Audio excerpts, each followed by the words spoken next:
James William Buffett, for your enduring impact on American culture as a gifted... Okay. I know, it's the shoes. James William Buffett, for your enduring impact on American culture as a gifted musician and storyteller, whose songs continue to enhance the quality of life for generations of people, by virtue of the authority vested in me by the trustees of the University of Miami, I hereby confer upon you the degree Doctor of Music, honoris causa, and declare that your name shall be forever inscribed upon the enduring roll of our university's honorary sons and daughters. Congratulations.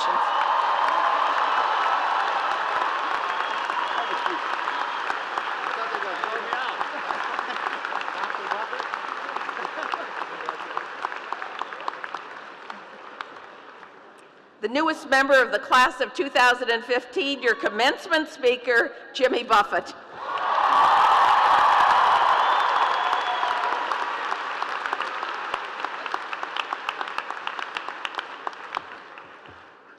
That's a hard act to follow. I was over there finishing the notes on my pages here, and not trying to be cool, I left my reading glasses in the car. So we'll get started here. It's quite an honor and quite a thrill to be here. I've spent many years here on campus and off campus, and it's quite an honor. Thank you, Donna. Good luck in whatever you do. I know you'll be successful. I hope I'm successful today, because that will not bear well for both of us if I am not.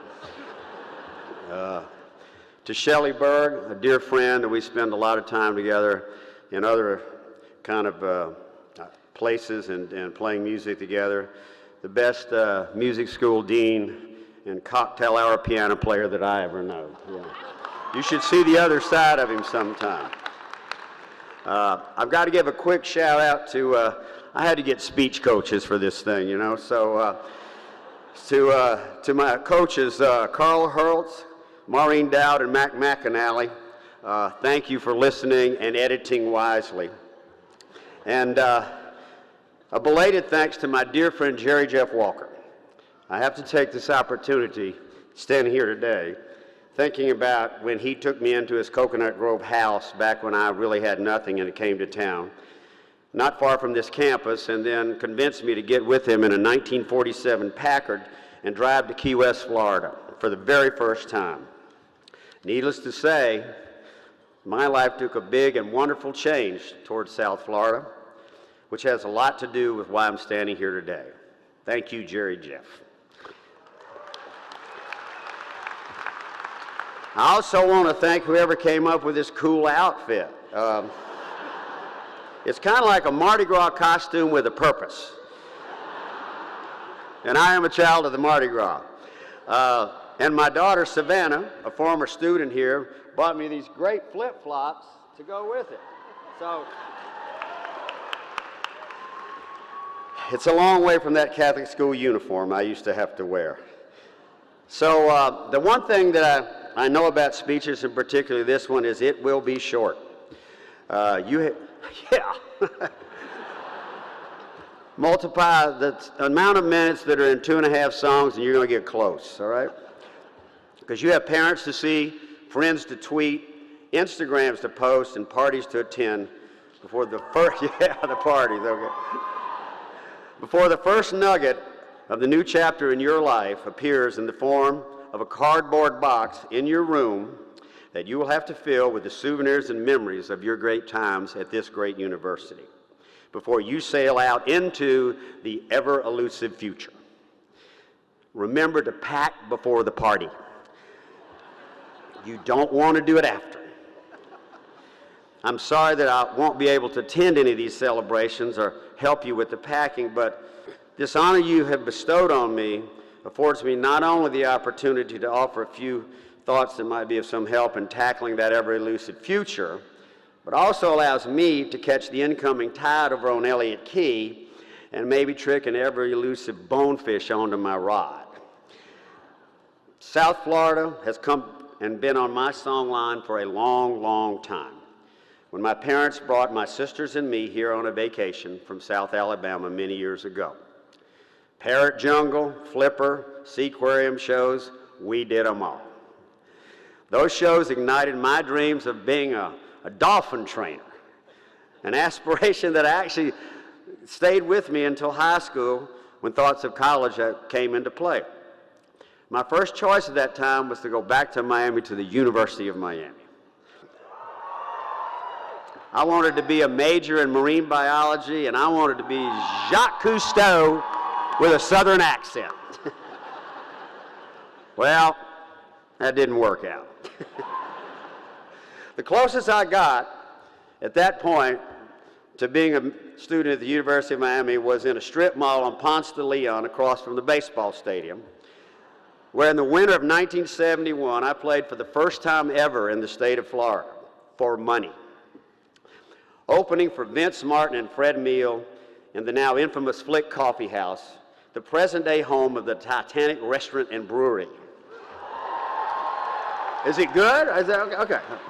I'll check it out with you. All right. I lived in Coconut Grove, and I'd never seen anything like it. From the first time I rode my bike to the Grove drugstore, I was umbilically connected to the temperance zone. And it was in those early Grove days that I discovered my Caribbean soul that I could barely control, and Miami always found a home in my heart. This university was a constant backdrop to the dreamscape of my early days in South Florida, changing latitudes and attitudes as I traveled up and down US 1 between work in Miami and home in Key West. Miami started out as a trading post. Now it's the capital of the Caribbean. I started out as a bar singer in Coral Gables, and I got a doctorate degree now.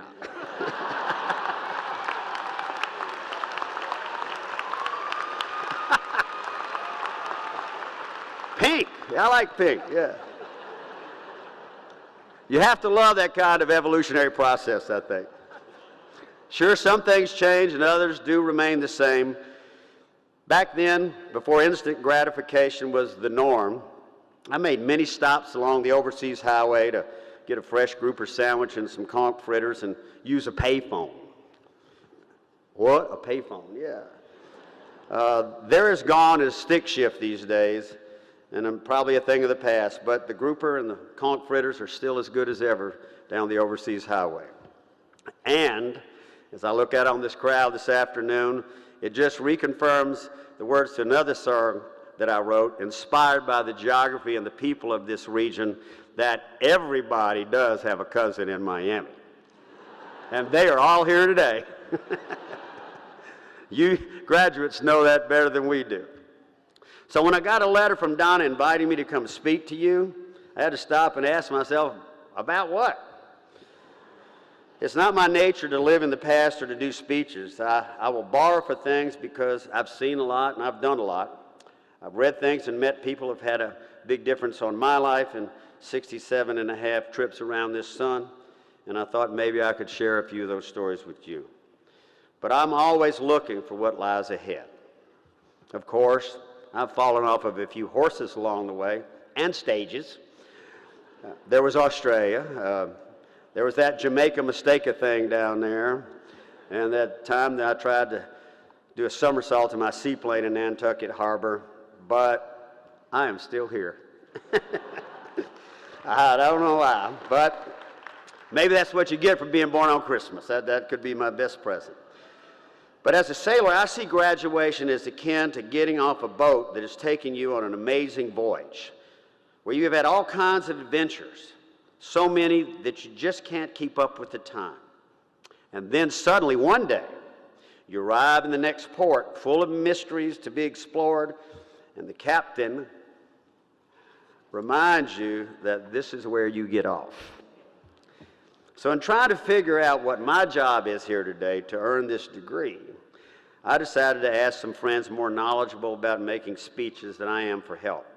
The consensus was that I had certainly led an appealing life, and there were things I had seen and done that might be of interest to you students and might provide you with some clues for that scavenger hunt of life that you're about to embark upon. Good advice, I thought. I love to fly, surf, play the guitar, sail, enjoy an occasional cocktail.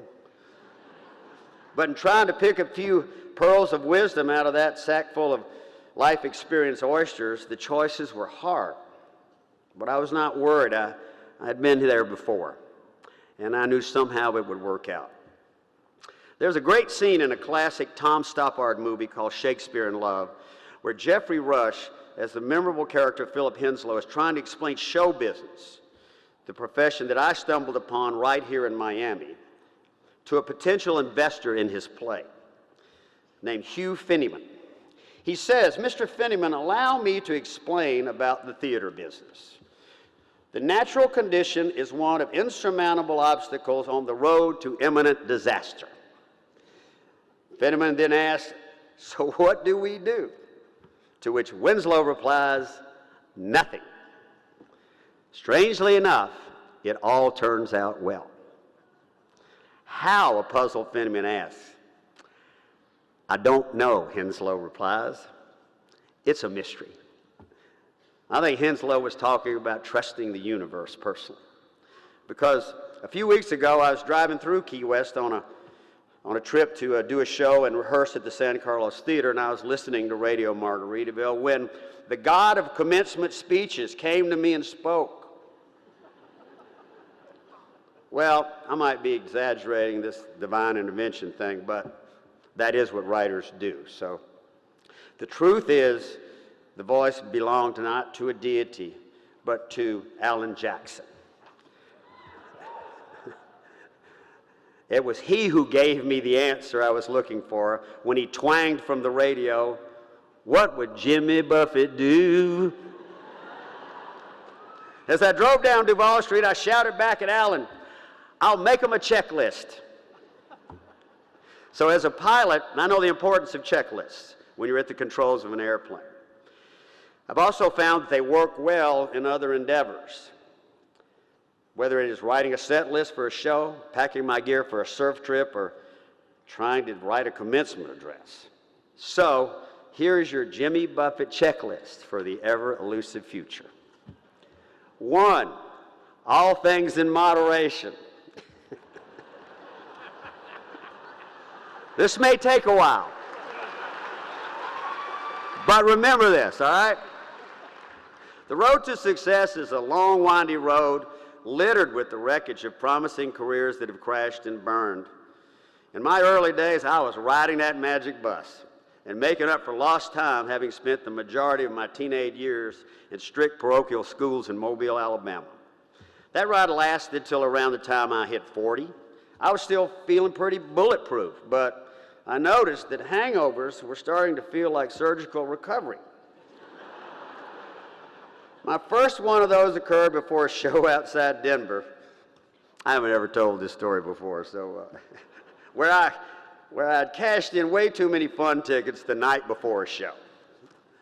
Somehow, it all worked out, and I made it through the show, but I was mad at myself for not giving the crowd their money's worth. Nobody in the crowd knew, but I sure did. It's not a pretty thing to see talent wasted. It's an even sadder thing to waste it yourself. I knew then that I did not want to be another has-been singer on Behind the Music.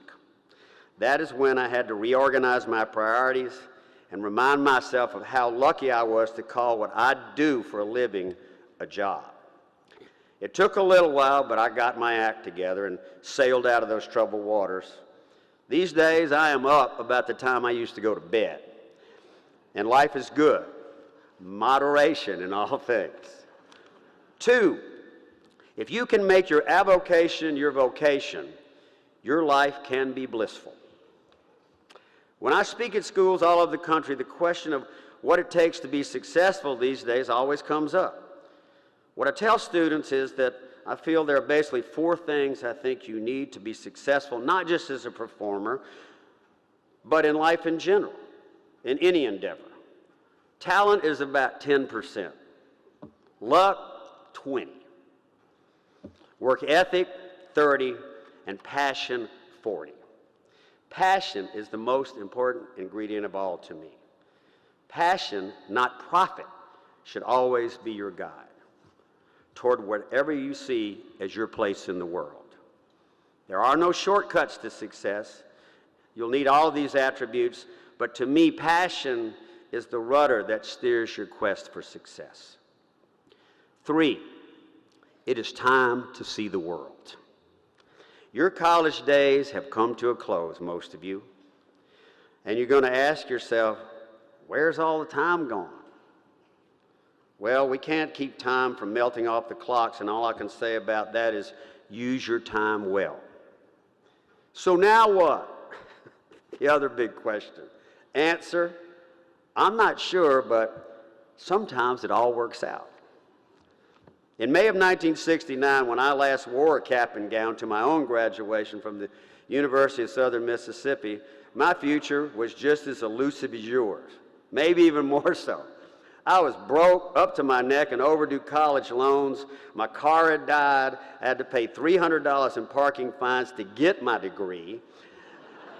And my draft lottery number was 8.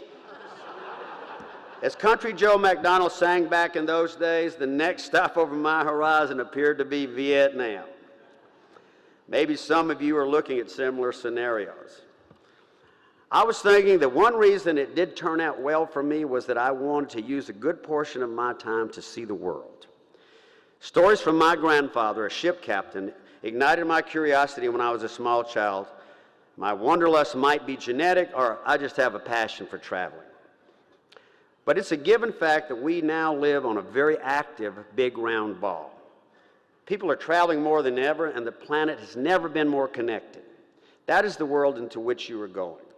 Millions surf the internet daily, making money, playing games, gathering all kinds of information. To a surfer, that's not really surfing. It's sitting on your ass in front of a computer. Beware of falling into this sedentary trap. It is pretty well accepted that we live in the most influential country on the planet. Yet, only 5% of our nation's 311 million residents have ever left the country. Bruce Chatwin sums it up best to me in his book, Songlines. He writes, sluggish and sedentary people, such as the ancient Egyptians, with their concept of an afterlife journey through the field of reeds, project onto the next world the journeys they failed to make in this one. Do not fail to make your journeys. Virtual anything is not real travel to me. Real travel is lighting out into the territory, good for both body and soul. And yes, there are unpredictable, exciting, and even dangerous times, but such is life. But to me, terror is the absence of humor. A real travel, according to one of my favorite travelers, Mark Twain, traveling says that it is fatal to prejudice, bigotry, and narrow-mindedness. You now have a degree, and it's not going anywhere. So hang it on the wall and do some traveling. We are nomads by nature. As William Faulkner put it, the last sounds on the worthless earth will be 2 human beings trying to launch a homemade spaceship and already quarreling about where they're going next. The way I see it these days, it is time to see the world, time to kiss a girl, and time to cross that wide meridian. 4, be Santa Claus when you can. Just being a graduate of this great university makes you a lot luckier than most. Don't ever take this opportunity as something you deserved. Think of it as a gift that you can repay going forward. Be Santa Claus when you can, or as Robert Nesta Marley put it, one love, one heart, let's get together and feel all right. That's your checklist. All things in moderation. If you can make your avocation your vocation, you will live a blissful life. It is time to see the world. Be Santa Claus when you can. In closing, I would just like to say that applause is a big part of my job, and it feels good to hear that collective love hit after a show. But applause today should be from you to you for your job well done. So stand up now and give yourselves a big round of applause. Thank you for the address. Thank you for making me Dr. Buffett, and I'll see you in the bar. Trust the universe and fins up.